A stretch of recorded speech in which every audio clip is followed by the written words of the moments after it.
أعوذ بالله من الشيطان الرجيم. بسم الله الرحمن الرحيم.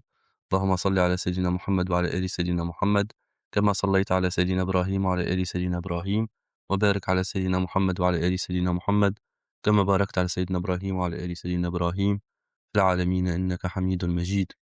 By the barakah of Sidi Shaykh, Sidi Mohamed Faouzi al-Karkari قدس الله سره. Notes from lecture of April 21st, 2026, part 1.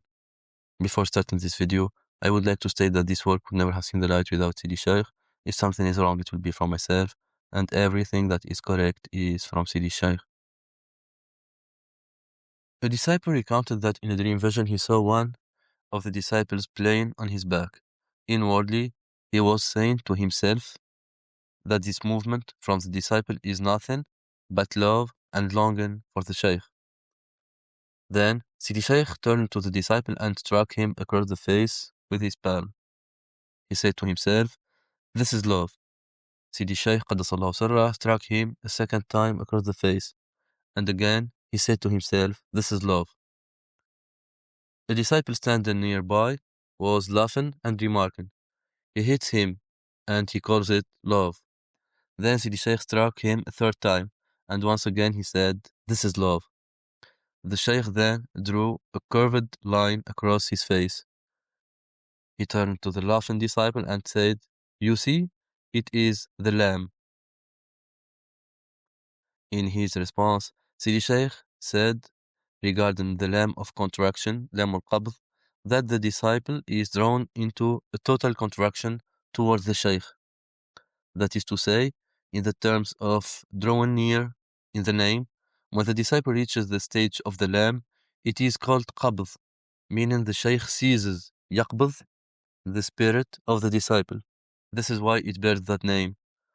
The disciple is thus contracted in his entirety, and nothing concerns him, nothing occupies him, except becoming annihilated in the Shaykh.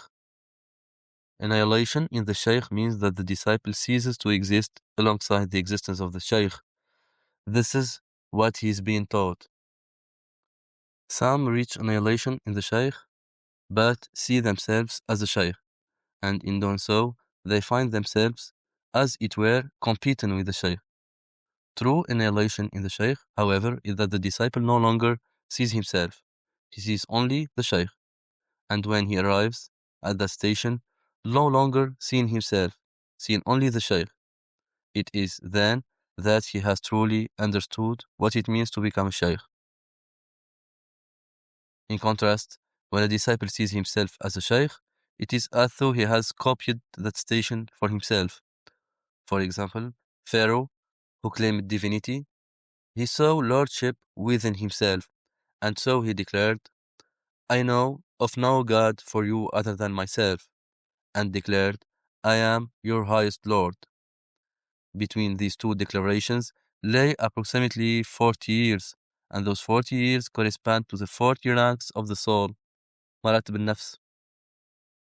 These ranks, through which the soul manifested and Pharaoh uttered with, Pharaoh saw them as his own. Had he stayed in the annihilation, in the love of Allah, tasting the true meaning of fanāʼ in Allah, his state would have arrived at what al-Hallaj expressed when he said, "There is nothing in this cloak but Allah." This saying, "There is nothing in this cloak but Allah," means I do not exist. There is no existence but Allah's. Pharaoh, however, claimed that he himself was Allah. So that the disciple may properly order his journey in the presence of the Shaykh, he must journey with this understanding.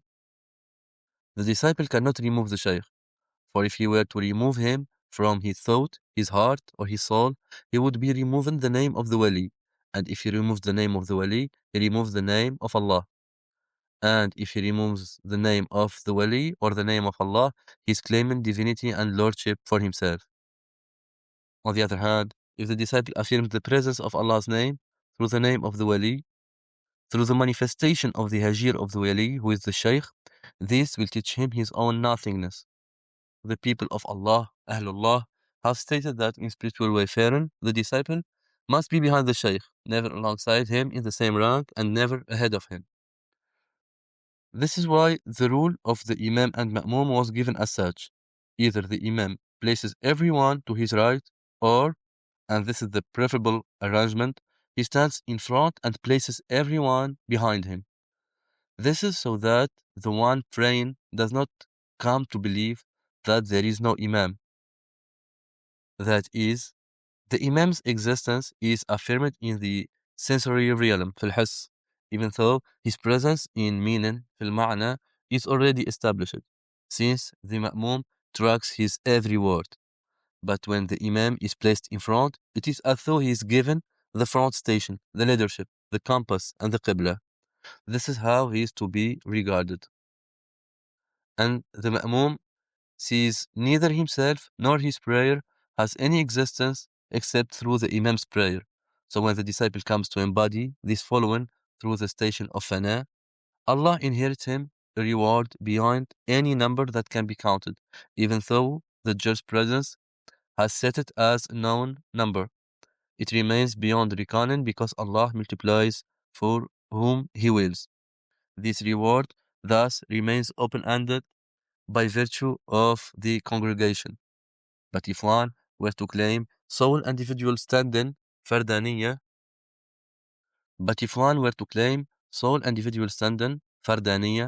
the reward, even with perfection of form, even with precision and freedom from error, would remain one.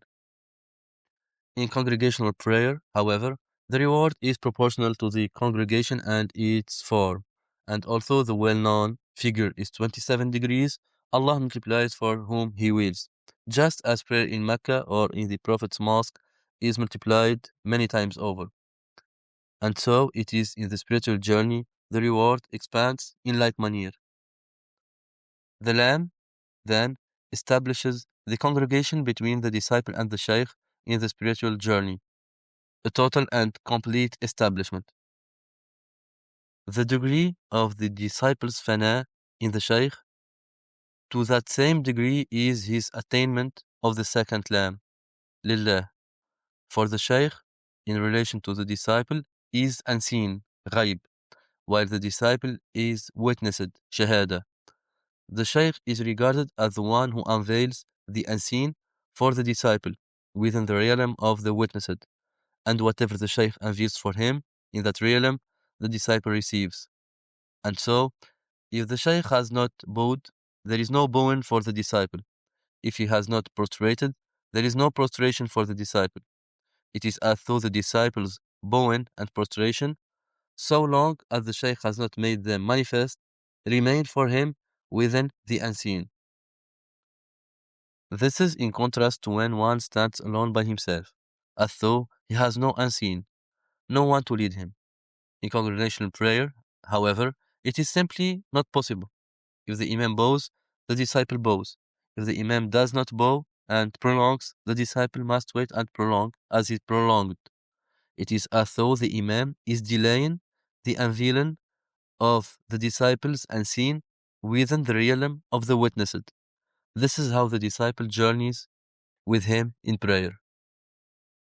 So that was all for this video. Alhamdulillah الذي هدانا لهذا وما كنا لنهتدي لولا أن هدانا الله. لقد جاءت رسل ربنا بالحق. اللهم لك الحمد، اللهم لك الحمد، اللهم لك الحمد.